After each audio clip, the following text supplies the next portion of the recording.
Hey, business storytellers, it's Christoph Trappe, your host and author of Content Performance Culture. Thanks for listening and watching another episode of the Business Storytelling Podcast. We are once again live on all the different channels: Periscope, Twitter, YouTube, Facebook, Twitch, LinkedIn. So if you're listening on the replay, on the podcast, on the actual podcast, which is another 19 channels, please connect on LinkedIn or Twitter, and you can see future episodes as we're going live. I try to do maybe one a week, maybe a couple more, depending on how I feel, but it is a great way to get that message out there quicker and everywhere. We use Switcher Studio. Trap 1 gets you the first month off if you're interested. Today's episode, I want to talk about diversity in marketing and also the African American Marketing Association. Certainly we have touched on parts of that topic before. You might remember a while back we had the discussion about whether or not you need a college degree, and the comment was made, maybe you don't, but you really do. And this was, if I could remember his name now, but he was talking about you really do need a college degree just to have that piece of paper even get talked to. So today's guest is the founder of the African American Marketing Association, Michelle Ngome. Michelle, how's it going? It's going well. How are you? Hanging in there. Definitely the beginning of the week as we're recording this, but we got to start somewhere. Yeah, it's a good Monday. It's the best day for you to step into your dreams. That is right. Step into your dreams. I love to say, live in the dream, and then people always go, "Oh, whose dream? Your dream, or somebody else's?" So tell us about yourself. Tell us about the African American Marketing Association. What prompted it, and we'll go from there. Yeah, so Michelle Ngome, I'm based in Houston, Texas. As far as my career is concerned, I have a degree in finance, degree in marketing. So the first part of my career was in corporate finance. Fortunate to work with some great companies. So marketing I've been doing for the last 7 years. I do have my own company, Line 25 Consulting. We've definitely made some pivots throughout the years. So right now we're focusing on the diversity and inclusion within the marketing space. I like to say I look at diversity and inclusion from a marketer's perspective. In 2018, I started the foundational pieces of launching the African American Marketing Association. So we've been here since 2019, and we're really for the growth and development of Black marketers, creatives, and entrepreneurs, centered around a lot of marketing education for our professionals. And once again, we do have entrepreneurs as well, and just creating opportunities or bringing opportunities to the forefront is our main priority. Fantastic. And how do you do that? How do you bring those opportunities to the forefront? Of course, connecting. I mean, even the way we connected, I can't even tell you how we connected. I think I saw you say something intriguing or smart on LinkedIn or Twitter, which seems to be how most guests end up on here. And I thought, hey, how do I get her on the show and talk about the topics? So sometimes it's kind of like hit and miss, right? It's kind of like you luck into it. But how do you guys do it? How are you doing it deliberately? I think that's been my whole business model is luck, right? Just luck into it. No, but for the association, or leading up to the association, my biggest thing was one. I was asking myself, where are the Black marketers, right? Where are the marketing professionals? Two, on the entrepreneurial standpoint, was I was seeing a lot of companies, offering RFPs. And at least here in Houston, it didn't seem like enough Black businesses were getting some of the RFPs, and they were fortunate enough to come under as a subcontractor. Or sometimes people would just send me RFPs, and I didn't do it because I didn't want to, or whether it's time or qualifications or whatever. But at the same time, I would kind of share those opportunities, within my inner circle. But I'm like, there has to be a bigger platform. And I built my brand on networking. So it's kind of like, how can I galvanize people kind of create this community. Um, and it's been something else. So we do have a job board, which has been very beneficial, I think, for the companies as well as Black professionals that come across the job board. I think the main thing with the job board is not just people applying, right? I'm developing relationships with these recruiters that reach out to me. So if you're like, hey, Michelle, I'm interested, I'm like, okay, cool, and I'm submitting your name and your resume on your behalf. I think those little things definitely help and go a long way. So that's been the main thing that we've been able to focus on within the past year. Fantastic. And how do you become a member of the association? I mean, is there a membership fee or how does that work? Yeah, so membership is open to all. Currently, we're still pushing our Project 100, which is the first 100 members can come in at $50 a year. They will be grandfathered in that. Regular membership is $150, which is pretty much standard with most professional organizations. And yeah, our website is aa-ma.org for more information. And I just put that up on the screen if you're watching on the live stream as well. That's why there was a little bit of delay. Playing producer, host, interviewer, cameraman. At some point, I am stretched thin, but I'm not complaining. Loving every bit of it. So diversity. I mean, certainly there's a lot more in the news today about diversity and what do we do and how do we move forward. But tell me about what are you seeing that we need to think about and that we need to improve on? Yeah, I think the main thing is being inclusive, right? So incorporating, people of all backgrounds, not just Black people, but all backgrounds, where it seems fit, and making sure that those minority groups are represented properly. If you look at the data, I mean, Nielsen will tell you African Americans, Asians, um, and I want to say people with disabilities. I can't remember as far as Middle Easterns right now, and even the LGBTQ. Like all of these minority groups have at least $1 trillion in consumer spending, right? So just think about if you're a product, if you start marketing to these groups or including these groups in your marketing campaigns, your marketing material, how many people you can impact and affect. And that's going back into your product, going back into your revenue. And so that's my whole thing when it comes to inclusive marketing, as well as making sure that you're hiring the right people within the marketing team in order to help you create these effective campaigns. So really, we have two pieces here, right? Is one is the marketing campaign, and then the other side we have internally. What does your team look like? And maybe we can unpack them together here a little bit. And so, first of all, internally, I actually do see huge differences when you have diverse teams, and sometimes that could be as simple as you have men and women. You have people of different backgrounds. You have different races, but they bring different perspectives, right? They have different things to offer. So how do we get there? And I'm just thinking about I mean, I played football at Iowa. Certainly football teams are relatively diverse when you think about it. Um, but Iowa is, I don't know, I don't want to throw around a number without looking it up, I guess, but probably 95% white, right? Maybe right around there is my guess.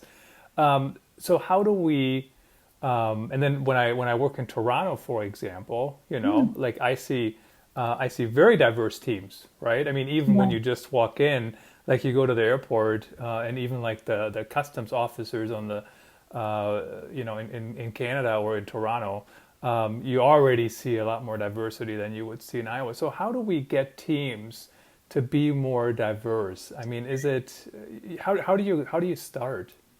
Yeah, it's a lot of work. I've definitely had conversations with a lot of HR professionals as well as marketing leaders, whether they own their agency or they're an executive. And there's a couple of issues. One could be location. I'm a city girl personally. I'm in Houston, Texas. Hmm. Used to live in Atlanta, Georgia. So part of it is location. So I'm not gonna, you know, not say that is an issue. So part of it. So where is the concentration of Black people, Black professionals, right? I think the second part is one, or things are changing, especially with COVID. A lot of people are working remotely still at this point, and they'll keep that moving forward. I have spoken to some organizations where, like, yes, we're remote right now, but we do plan on going back to the office, which can be a catch-22 when it comes to finding good talent outside of your zip code. Hmm. Also, I think the marketing team has to talk to the HR team, right? I don't think D&I efforts should only fall on the HR department. I think it's the responsibility of all leadership. In this case, I'm a marketer, so I'm encouraging marketing managers and above to, get with their leadership, get with HR, and really talk about what does this job description look like, and more importantly, the type of candidates that you want to get into the interview stage. And companies have to create a viable talent pipeline. So what are your partnerships with not just the school, right, but maybe the organizations in the school? Because it's easy to contact the career services or whatever. That's a start. But, what are some of the Black organizations on campus? Or what are some of the Asian professional organizations that are in your area, maybe even on a statewide? And when you reach out to those organizations, they're going to be able to assist you with, okay, well, we have members in this area. Like, I have an idea of where my members are. And if I don't, I can go to that database and look. And I can reach out to that one member and be like, hey, this came across my email. Are you interested? Hmm. So leadership has to talk, and then HR has to create talent pipelines, um, whether that's entry level, mid level, or C-level positions. Absolutely. And the one thing that kind of blew my mind right there, it's so interesting because I've worked remote for a while here, and I didn't even think about that comment that you just made until you said it, right? Because you can build teams just by having them be remote, right? So if you're a marketing team in Iowa and you don't have any diversity on your team, um, that is an excuse. I think that's what Seth Godin says to everything, right? Like when people just say that doesn't work, that's an excuse. Because we're all working remote now. Why do we all have to sit in an office, right? I mean, it's like we're recording the show. You're in Houston, I'm in Marion. I mean, that's the new world we're in. So if you need different staffing, if you need, more viewpoints, the whole being remote thing, could actually play in your favor to get that done, unless you're going to hide behind an excuse of, oh, we're in White Iowa, we can't find anybody. Well, because you're not expanding, how are you hiring? Yeah, exactly. I mean, and that's been the thing. Excuse me. Anytime a job comes across my email, that's probably like my first question. If I don't see it in the job description, is remote an option? And they're like, no. And I'm like, well, you're in, I don't know, North Carolina. And how far is that from Raleigh, Charlotte? Like, I don't know how beneficial it can be, at least among my membership, but it definitely makes it hard. But these are the conversations that just allow me to become a better marketer for myself, because I am that first and foremost, and then at the same time serve my membership. Very, very, very interesting. I mean, it's always interesting to hear those perspectives. And people can just they can just drop you a note at aa-ma.org, right, to get in touch Yeah, yeah. and go from there. The other thing that was interesting is the pipeline that you mentioned, of talent. And what's interesting is I always like to hire different levels. And I always, Mm-hmm. at one point, some people were saying, well, we need senior everything. And I'm like, well, But if you have senior everything, like who is in the pipeline? And so one way that I always loved filling the pipeline, so to speak, is by having a strong internship program. You Mm-hmm. know, and I don't know how can you do you think you can do an internship program if you are remote? I mean, is that possible? And I'm only asking because I haven't done an internship program actually. I think with a remote intern, they've always been in one of the offices, Mm-hmm. and I'm just like because you have to meet with them, you have to talk with them. It takes a little bit more work than you and I working together. So, do you think that's doable to get the entry level person in, the internship in that kind of Um, setup? yeah, one, I appreciate your comments as far as creating the pipeline and things that you've done, because it does take that type of open mindedness to at least get started. Internship, yes and no, right? I think if you have the systems in place, you can plug anyone in that system, right? Hmm. So yes to that. No, or the downside is, excuse me, um, with the person being young and maybe inexperienced, job and career wise, it's hard to gauge that initiative, that proactiveness that they may have, right? So, and then there's a level of communication style that you would probably have to be more Hmm. proactive on reaching out to them.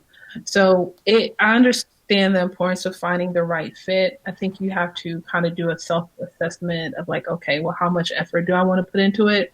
I think when we don't want to put effort into it, that's when we are looking for that senior person, right? Because it's kind of like plug and play. You have experience. If I send this email to you, you know what I'm talking about. You're Right. ready to go. With the intern, it's probably gonna be a little bit more hand holding. So, yeah. It's interesting too. You say the senior person, it's probably less hand holding, and to some extent that's true. But here's the reality I found with companies. Like I know marketing, and I've done it in many in a variety of industries.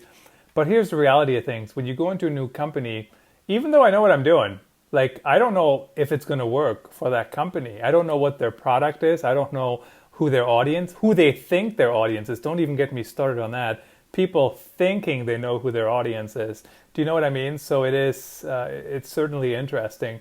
For the internship or entry level employees too, especially when we had Chris Kraft on the show.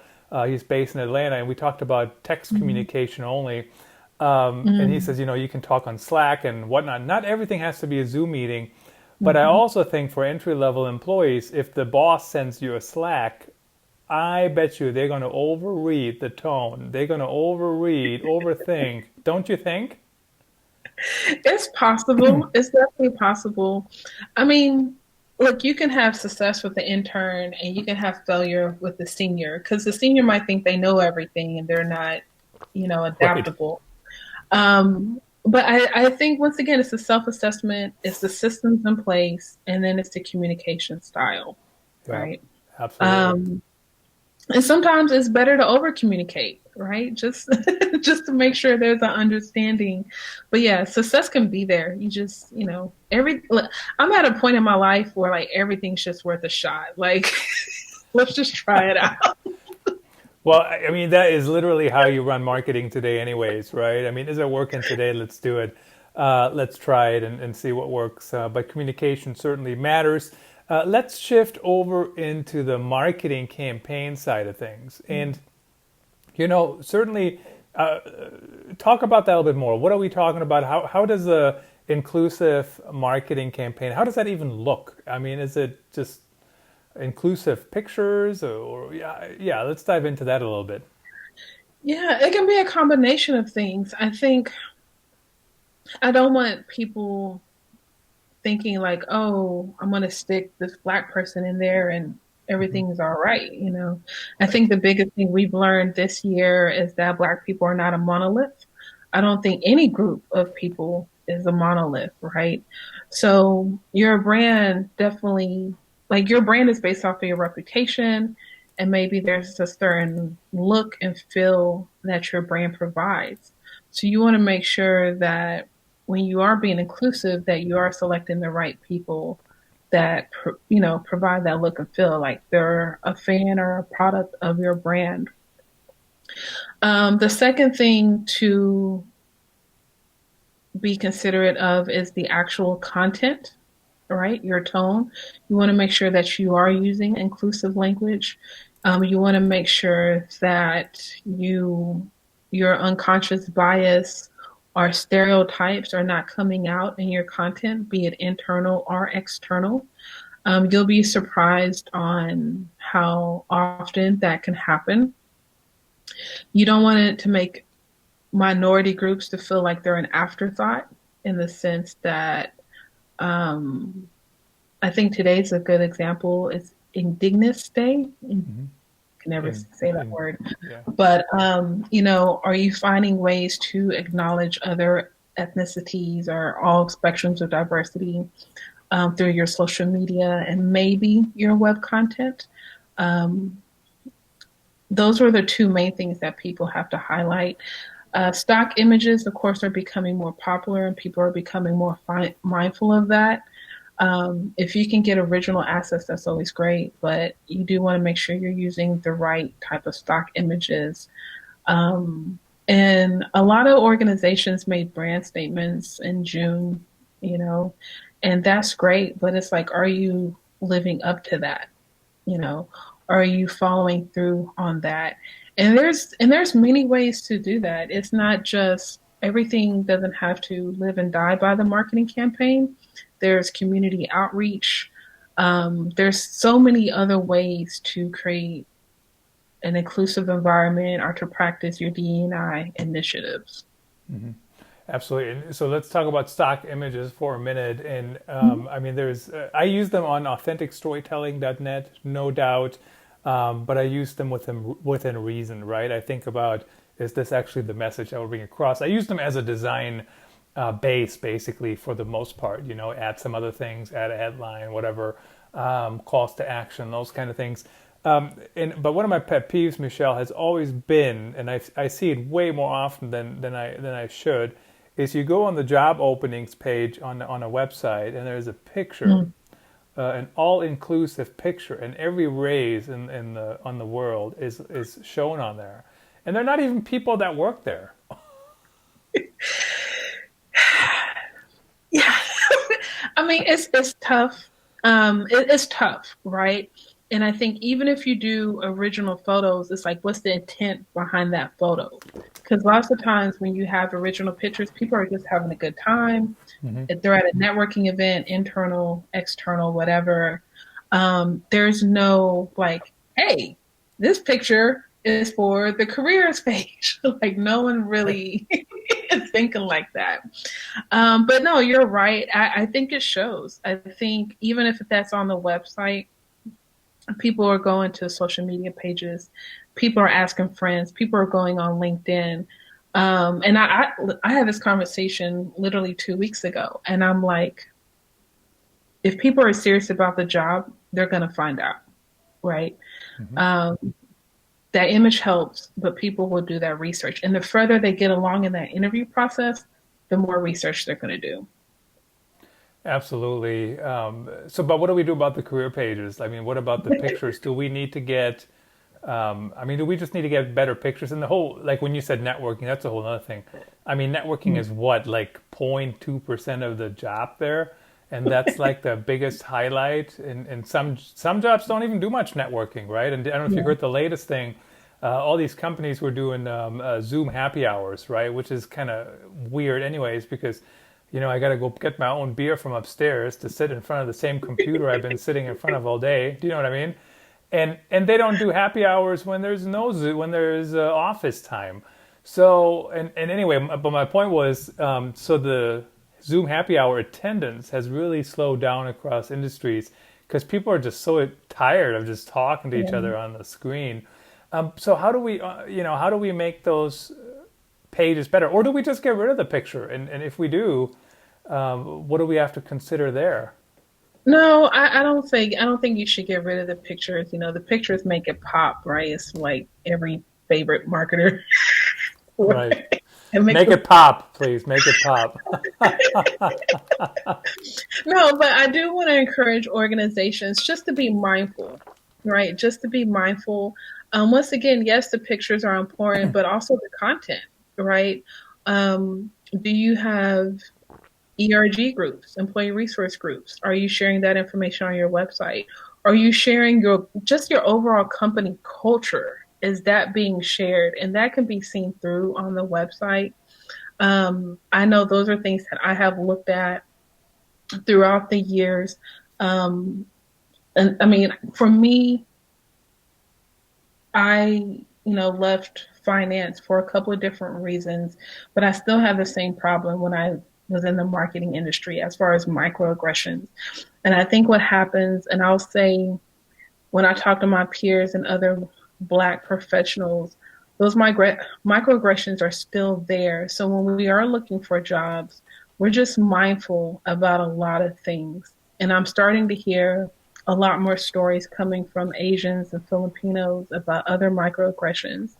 So for us, it's not just, oh, we qualify, click, submit. You know, we are really focusing on what is the company culture and does the company even have a culture? You know. Right. Yeah. Well, I always say, we have the best culture this side of the Mississippi, according to our marketing department. I mean, prove it. So I've heard that term. I'm sure other people have heard it as well. Microaggressions. Define what that is and how does that look in real life? Yeah, so microaggressions are anything where you kind of tease or pick on someone that doesn't look like you, right? And that's a very loose term. They have noticeable differences that may seem curious. Like I get a lot of comments about my hair.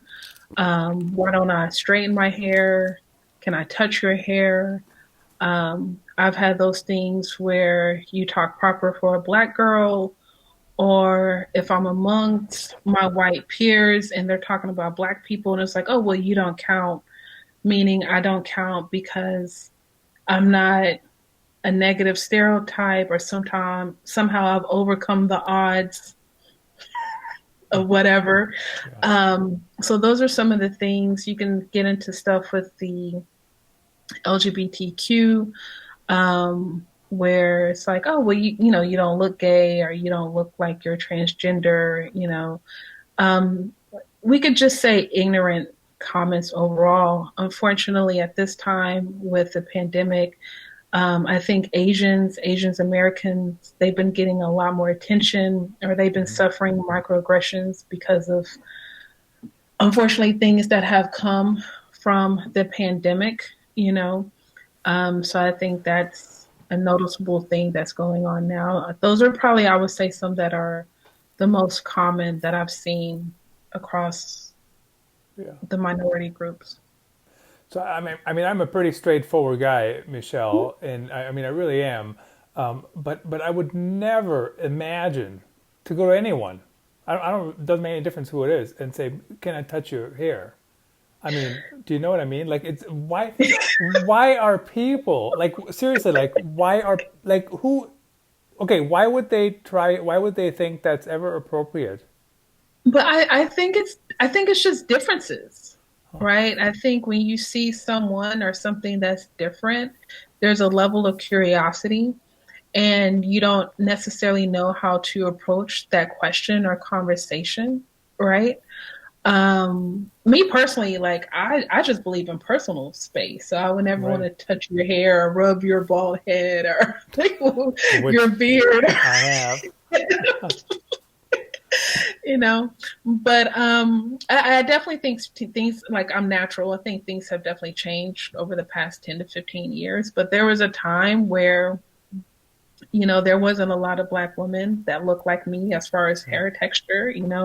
I was the first to kind of make this jump. So there was definitely fascination, for the lack of a better word, around that. But I think sometimes it's, you know, the, I've been asking this question a lot, like, what's your proximity to Blackness? Right.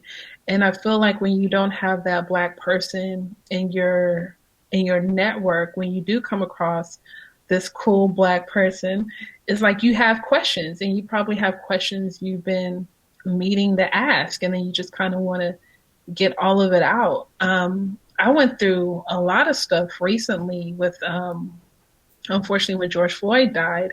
Mhm. Um, One of my coworkers was like, I think we should address this in the newsletter. And I was like, I don't think so. Hmm. Um, and she was like, well, what's going on? And I was like, well, I don't know. She said something, and she was like, well, when's the next protest? And it's like, what? I don't like me personally, I don't protest, right? So every Black person doesn't protest or follow suit. And I do believe I'm a servant leader, but I carry that out differently, right? Mhm. There's other things that I did. I wasn't there protesting. So those are just little tidbits that people kind of poke at. I think some people mean well because they don't know, and then some people they are trying to hurt you, or they're just a jerk. And how do so a lot of things in life are not necessarily. I mean, it's about how do you manage what you might how you might react to a situation, right? I'll give you an Mm. example. I'm very you know black and white when it comes to decision making, right? I either love you or I hate you. And to get from one end to the other, that happens in like seconds sometimes. Um, and that can be a thing that's not necessarily very helpful. So really, what I've learned in my career is I know how to manage myself. Right when I see Mm. that coming on, it's like I'm like, well, this person was a rock star yesterday, and just too many things have happened, and now I'm like to totally uh, get rid of him today, even though yesterday I was ready to give him a 25% raise. Like I Mm. manage it. How do people? How can they realize what they're doing? Do you see what I mean? Yeah, no, I think that's important. I think, self awareness is key. I think that's a big thing. Everything's not about race. I was struggling with that a couple of weeks ago, and I left my job. And I'm like, it's not a racial thing, right? There could be Mhm. some racial undertones, but it's not a racial thing that's worth being magnified and, me doing a lawsuit or whatever the case would be. So I think there's definitely incidents where Black people have to check themselves and be like, okay, this is a self awareness thing, and everyone else needs to check themselves as well. I think it's interesting what she said because I immediately started thinking about when Steve Nash became the head coach of the Brooklyn Nets just a couple of weeks ago, and there was some uproar or controversy about it regarding white privilege. And I'm not the biggest basketball fan, but I didn't think that was white privilege. I'm like, this man is great career, all star. And then he's been consulting slash training with the Warriors for years. I feel like that was the right move, or I don't know this man. I don't know his career plans, but I Mhm. just felt like that's a good move. Like that's just a good move, period. There's nothing else white or black behind it as far as race is concerned. And obviously the sports heads were talking about it, but I'm like sometimes it is what it is, and that's it. Well, on the other side too is the people who say things that could be a microaggression incident or whatever. How do they become aware? How do they? Do you know what I mean? And I can't give you the exact examples, but I remember back at when I was playing football, and there were black players, white players, and I mean I don't know what the makeup was. I think today it's like almost 50-50, maybe 60% white, 40% black. But there were times when like a black player would say, "Hey, that's not appropriate," or "This is how a black player can take that." For example, it was nothing like super serious, but it was maybe potentially an unaware microaggression, I guess. But I mean, is that the way to handle it, or how would different relationship too, right? We have a really close relationship, but how do you handle those situations? Yeah, relationship is key on how you're going to address certain situations. The incident that you just told me, I think that was handled properly. If you have the wherewithal to address it head on, go ahead. If it takes you a little while to process it, I would definitely encourage you to at least initiate the conversation and be like, hey, yesterday you said this, I didn't appreciate it. Here's why, you know, not just, oh, I didn't like what you said, Right. right? Right. Because unfortunately, one thing that has been going on during this time is a lot of Black people are saying they don't want to teach or they don't shouldn't have to teach, and white people should read books and do their research, and there's some truth to that too. But at the same time, if something is personally directed to you or within your vicinity and you don't like it, you should address that, right? And that has to Mm-hmm. become a teaching moment. And I'm very big on mental health, so I'm all about creating safe spaces. And I think conversations like these is just an extension of creating a safe space. Yeah, absolutely. Michelle, it was great to have you on the show. Thanks for sharing your insights. In the show notes, we do have the link to your LinkedIn on the screen here. We still have the link to the African American Marketing Association, aa-ma.org. Any other places people should connect with you or find you? My first and last name. You can follow me on Instagram for the cool stuff, Facebook for the real stuff, and LinkedIn for the professional stuff. Well, I'm gonna have to remember how to say it like that. That's an easy way to remember it. Thank you so much for sharing your insights. Really appreciate it. You're welcome. Thanks everyone for watching and listening. Until next time.